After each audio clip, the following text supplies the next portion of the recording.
बच्चों, मैं जितेंद्र वर्मा और आप देख रहे हैं ज्ञानदीप एबीसी चैनल, जहां आपको प्राप्त होती है ऑनलाइन शिक्षा। बच्चों देखो, आज हम आप लोगों को अयोध्या धाम जाने की कहानी सुनाएंगे, जो आपकी पाठ्य पुस्तक में नानी के घर जाने की है। बच्चों देखो, किसी समय की बात है जब अभिभावकों के साथ, अपने माता पिता के साथ कहीं जाना हुआ।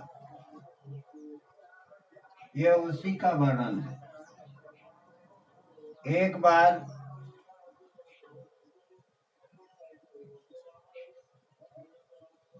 राजा और सीमा दोनों ने अपने पिता के साथ रेलगाड़ी से अयोध्या सरयू नदी की यात्रा पर गए। तो सर्वप्रथम साइकिल लेकर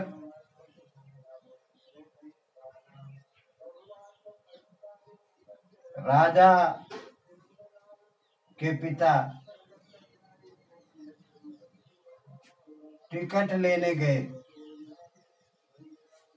रेलगाड़ी से जाना था। वह वहां से वापस आए।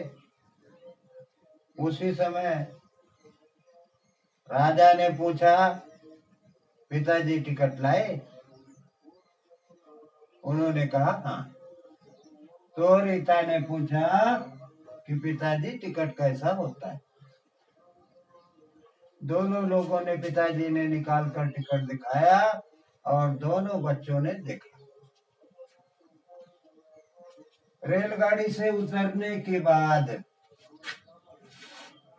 जहां से रेलगाड़ी की व्यवस्था नहीं है, वहां से उतरने के बाद उन लोगों ने ऑटो किया। रीता ने पूछा, पापा क्या आपने ऑटो का टिकट लिया? तो उन्होंने बताया कि बेटे, ऑटो में टिकट नहीं लेना पड़ता, इसका मीटर जितना चलता है उसके हिसाब से पैसे देने पड़ते हैं। तो आओ हम इस पर चर्चा करें कि हमें क्या करना चाहिए, क्या नहीं करना चाहिए। अगर हम यात्रा में गाड़ी से जाते हैं तो रेलगाड़ी से तो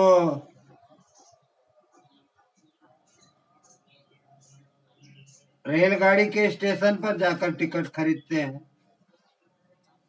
और अगर हम सड़कों से होकर जाते हैं तो डिवाइडर वाली चौड़ी सड़कों को दो हिस्सों में हमें पार करना चाहिए। वृद्धों, दिव्यांगों और छोटे बच्चों को सड़क पार करने में सहयोग करना चाहिए। और क्या करना चाहिए बच्चों? यात्रा टिकट लेकर करनी चाहिए। कहीं की यात्रा हो, टिकट लेकर करनी चाहिए। बिना टिकट यात्रा करना दंडनीय अपराध है। प्रतीक चिन्हों को समझें जो सड़क पर और रेलवे स्टेशन के पास चिन्ह लगाए गए हैं, बोर्ड लगाए गए हैं, उनको समझें और उनसे संबंधित नियमों का पालन करें।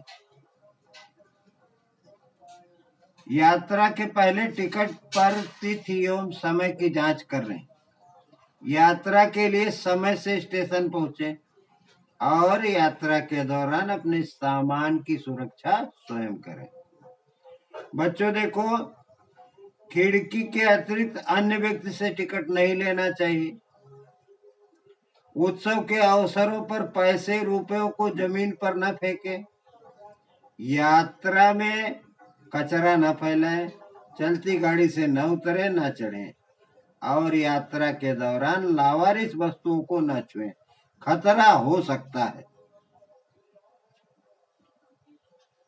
स्वयं जाकर टिकट खिड़की से खरीद सकते हैं, रेलवे के स्टेशन के पास, और मोबाइल या कंप्यूटर से यानी इंटरनेट के जरिए ऑनलाइन भी टिकट खरीद सकते हैं। यात्रा के पहले टिकट को आरक्षित भी करा सकते हैं। और बस का टिकट हमें कहाँ से लेना चाहिए? टिकट खिड़की से, बस कंडक्टर से, ऑनलाइन टिकट का एवं आरक्षण, ये सभी सुविधाएं आप लोगों को सरकार द्वारा प्रदान है। बच्चों देखो कि आप लोग हमारे रुपयों की पहचान कर सकते हैं। कौन से? अरे जैसे सिक्के हुए, कागज के नोट हुए, तो 500 का, 200 का, 100 का, दोनों तरफ से 10 का सिक्का, 5 का सिक्का, इसे दोनों तरफ से देखकर हमें पहचान रखनी चाहिए। 10 का नोट जब हम हाथ में लेते हैं तो उसको ध्यान से देखिए दोनों तरफ, वो उसमें क्या बना है, अशोक का चिन्ह है कि नहीं है, गांधी जी की मूर्ति बनी है कि नहीं बनी है, यह सब हम लोगों को बराबर देखना चाहिए। अब देखिए कौन सा चिन्ह सिक्के पर पाया जाता है। 10 के नोट पर कौन सा जानवर का चित्र बना है? गांधी जी के चित्र किन किन नोटों पर छपे हैं? यात्रा टिकट का भुगतान किन किन रूपों में कर सकते हैं? और रुपयों का छोटा सा चित्र बनाकर आप लोग उसे ध्यान से देखें और अपने पिता द्वारा कहें कि हमें नोटों की पहचान कराएं। बच्चों, यात्रा वृत्तांत जब हम कहीं जाते हैं तो किससे जाते हैं? रेलवे से जाते हैं या सड़क से जाते हैं? सड़क से अगर बस से गए तो उसका टिकट भी खिड़की से लेना चाहिए, या बस में कंडक्टर से भी ले सकते हैं। ऑनलाइन भी टिकट करा सकते हैं बस का, और आरक्षण भी हो सकता है। उसी तरह बिना टिकट यात्रा न करें। यात्रा से पहले तारीख और समय ट्रेन की देख लें और रोड पर लगाए हुए चिन्हों का ठीक से अवलोकन करें और उनका सम्मान करें। यात्रा के दौरान अपने सामान की सुरक्षा स्वयं करें और यात्रा के लिए समय से पूर्व स्टेशन पर पहुंचे। तो बच्चों, यात्रा के बारे में हमने आपको थोड़ा सा बताया, इसको आप लोग ध्यान पूर्वक याद कीजिए। बच्चों बस आज इतना ही। कल हम पुनः आप लोगों के समक्ष आगे की सामग्री लेकर उपस्थित होंगे।